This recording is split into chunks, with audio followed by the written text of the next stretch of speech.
Shadow with Q102. And I'm Jason with Brown Derby. All right, Drinking 101. That's right. We have my favorite thing in the world. And I am not a sarcastic person whatsoever. None whatsoever. Whiskey. No. It's Whiskey Fest this week at University Plaza, and we're the retail sponsor. It's from 5 to 8 and on Saturday. And there are some tickets left. You go to 417magazine.com. And there's some general admission tickets left. I think all the VIP and golden tickets are sold out. But $75, 3 hours of whiskey tasting. Can't beat it. Over 200 different whiskeys. I know you'll be there. Sounds like a dream. Yeah. You know, as much as I give whiskey crap because I don't love it, I know that there are a ton of people that do, and this event will be packed this weekend, and it'll be fun. It'll be hundreds of people there. It'll be a lot of fun. And you're right. I mean, whiskey, as much of a niche product that it is, we sell a ton. Okay, so whiskey's not the same as Scotch, right? Those are So yes and no. So think of it as an umbrella. Whiskey is the umbrella. okay. It is the category. Within that are the spokes, the arms of the umbrella. So Scotch is that. Bourbon is that. Okay. Rye is that. Irish is that. So all bourbon is whiskey. All Scotch is whiskey, but not all whiskey is Scotch, and not all whiskey is bourbon. You know, I'm gonna tell you a little secret. Brad never explained it that well. I hope he doesn't watch this. He's gonna be like, Drinking 101 over. Yeah. It's no longer in the budget. Okay, so what's the difference between these glasses? So I'm glad you asked. Basically, there are several ways that you can drink whiskey. The official whiskey glass is the Glencairn glass. Okay. So when you go to Scotland and you walk in and you ask for a whiskey or a Scotch or whatever it is that you ask for, more than likely they're going to serve it to you in this. Okay. Glencairn glasses are mostly associated with Scotch.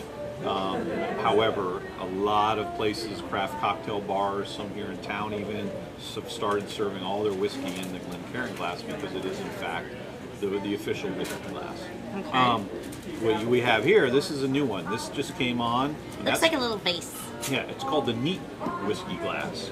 That means I'm not going to spill any on myself? It probably makes that harder. Lies. I'll totally spill some on me. And what you do is why this is becoming more and more popular. Would you care to guess why? Say over this. It's prettier.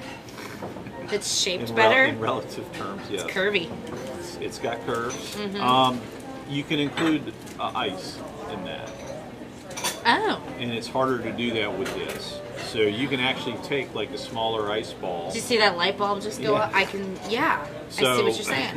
It's basically becoming not more popular, but it's gaining popularity because those that do like to put ice in their whiskey, and there are people that like to do that. So when you take a drink, you don't have the ice coming and correct. hitting It's you not and- hitting you in the face. Yeah. It's resting up against the rim. Got You're it. able to still smell a lot of whiskey and still taste it. So Well, you can't contain my excitement. Pour some of this. well, let's get right to it. Because this is the time where, when we used to do this segment on the radio, you could never see the faces that I made. Right. So now here's the moment where I'm looking just a little tiny bit. That's right. So Four Roses, very, very popular distillery out of Kentucky. They make a little bit of bourbon. They are, in the last 5 years, probably the most awarded distillery in the world. I'm speculating. I think that's true. Buffalo Trace may have something to say about that. But, excuse me, these guys are really, really making some great bourbon. And this is their small batch. So this is all of their recipes that they do. Different mash bills are all part of their small batch program, which really makes it quite popular because for the price, it does very, very well. Good job. Glad you got so many awards. I've got hair on my chest now. It's actually, we almost need some ice in here because I feel like this is actually really hard to drink out of this one. You should have given me the easier glass. Well, why did you have the curvy one? Yeah, I do. I like the looks of it, but man, it's kind of, I feel like I have to So good trademarks of vanilla. Let me rephrase that. You taste vanilla in that? Good trademarks for bourbon is to get a little bit of vanilla, and I get a little bit of some baking spice Warm. on the finish. I don't get a lot of heat. It is for me. So me and my friends keep joking So that's that we want to become Scotch drinkers. Sure. Do you think I can handle that, or do you think since I'm such a wuss when it comes to whiskey that I'd never be a good Scotch drinker? I want to sit next to a fire and drink Scotch. I think you can do it. However, here's how I would tell you or anybody, if you want to drink Scotch, buy a bottle of Scotch, spend $50. No, don't break the bank. It's $50. Okay. That gets you a good mainline Scotch. Mainline. And drink it 5 nights in a row. A glass Okay. of each. On the every rocks? time. Anyway, drink it on the rocks if you want. But by the last time, I guarantee you will not feel the same way about it that you did the first time. I get a little bit of apple on this now. On the finish. Am I gonna feel better or Yeah, no, you worse? feel better. Okay. I'd be like, why did I get into this relationship? No, I think, people give up because they don't like the flavor of something one time.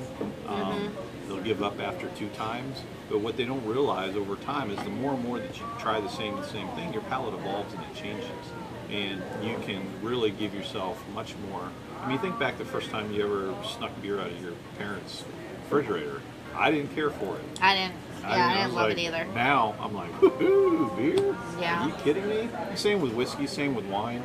Same with tomatoes. No, that's not. Maybe a good not so much analogy. with tomatoes. I still hate them. But the more that you expose your palate to something, the more it will adjust. So yes, I think you can become a Scotch. I'm gonna become a Scotch drinker. All It's right, gonna be good great. for you. All right. So next is Cannot Jim wait. Beam. All right. Everybody knows Jim Beam. We do. White label, been around for years, very, very popular. Probably one of our top-selling SKUs, whiskey SKUs. So recently, probably within the last 12 to 18 months, Jim Beam released a single barrel of their white label. And so with barrels, just so people understand kind of how it works, is whiskey like Jim Beam is made from large runs where they'll pull 500 barrels, let's say, and make a batch of Jim Beam. They'll pull some barrels from here, some barrels from there, some barrels from here. Some will be great, some will be mediocre, but they'll all be very consistent.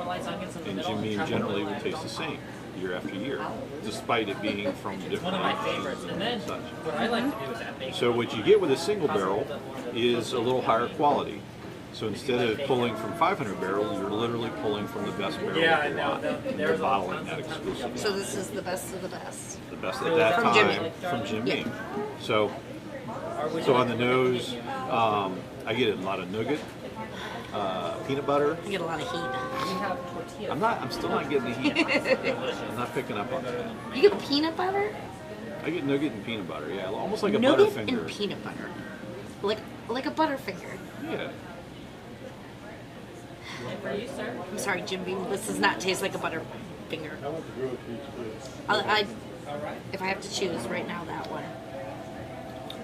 House salads, large chips are for $2.99. You can upgrade. That's really good. That's very nutty. It's very nutty. I see you agree. And what would you guys like to drink? Water, tea, soda, wine, beer. And there comes the heat. So That the heat it says is not. still not getting Unless you that. guys Okay. prefer I'll take dry your word bottle. for it. It goes like this. So Jim Beam White Label is roughly 4 years of age. Nasty on Okay. This is a signature series that they do that has been aged for 12 years. Was it really that simple? This aged for 8 more years, roughly. Okay. So No, I bet not. So it really takes 12 years to produce this bottle. if they're going to put 12 years on the label, yes, it does. If they 12 don't have years. the age on the label, then it doesn't. That's Then the ages can be of varying ages. That's a but lot if of weight. Yeah, that's why you won't see a lot of age statements anymore on whiskey. They can't. The demand of it is so great they can't keep up with the Really? supply. Absolutely. So to see something that says age 12 years, that's rare now. I can try it at Whiskey Fest this weekend, right? That's right. So.